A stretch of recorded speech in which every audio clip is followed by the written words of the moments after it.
Bonjour Zoé. Bonjour, la radio RFI. On vous écoute.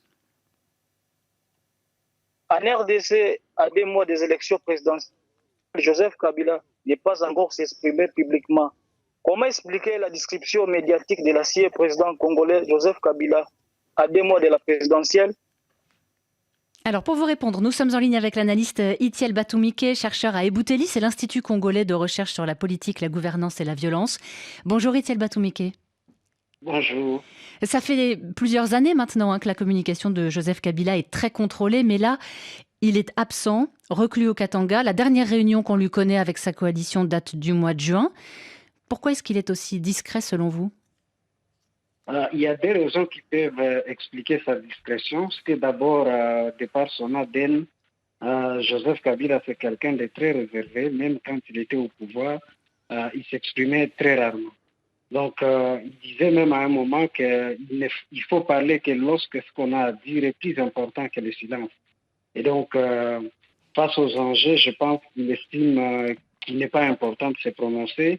Et ce silence-là qu'il entretient, en fait, peut être considéré comme sa force dans une certaine mesure, dans la mesure où ce silence crée un mythe autour de sa personne. Dans la classe politique congolaise, il est parfois difficile de cerner ce que pense l'ancien président Kabila, puisqu'il s'exprime très rarement. Et cela peut paraître comme une force, mais en même temps, cela est une faiblesse parce que on a vu lors de la restructuration, de la requalification de la majorité à l'Assemblée nationale, plusieurs de ces cadres l'ont quitté parce qu'ils ne savaient pas quelles étaient ces cartes.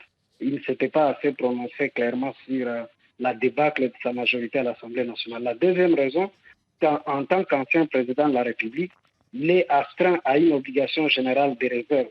C'est l'article 5 de la loi sur le statut des anciens présidents de la République qui lui impose une obligation générale de réserve. Et donc, il ne peut pas s'exprimer très souvent au risque de mettre sur la place publique certains secrets d'État qu'il détiendrait de par les fonctions qu'il a occupées par le passé.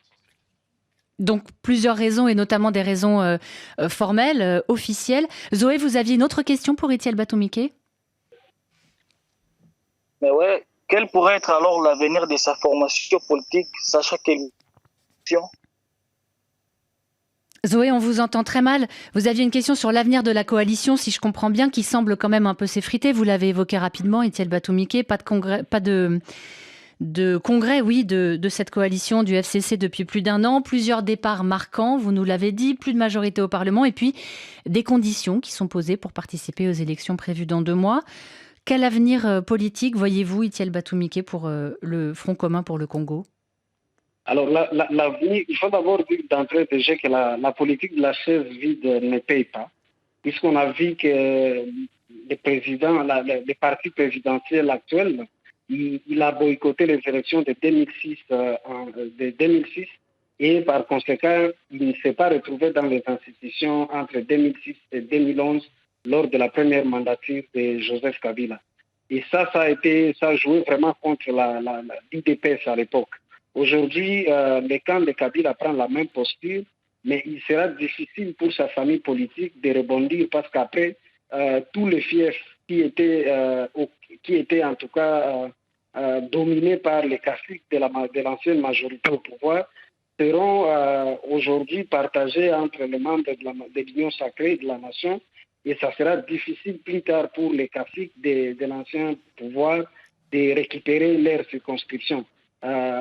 Cependant, il y a une chance pour le pouvoir, pour l'ancienne majorité, la famille de Joseph Kabila, et s'il y a un dialogue politique au cas où il y avait, dès que les élections n'étaient pas organisées ou qu'elles étaient mal organisées, s'il y a un dialogue, on peut espérer peut-être qu'il pourrait rebondir. Et je pense que c'est sur cette carte-là qu'il mise beaucoup, espérant qu'il n'y aurait pas de bonnes élections et que les gens pourraient se retrouver autour d'une table.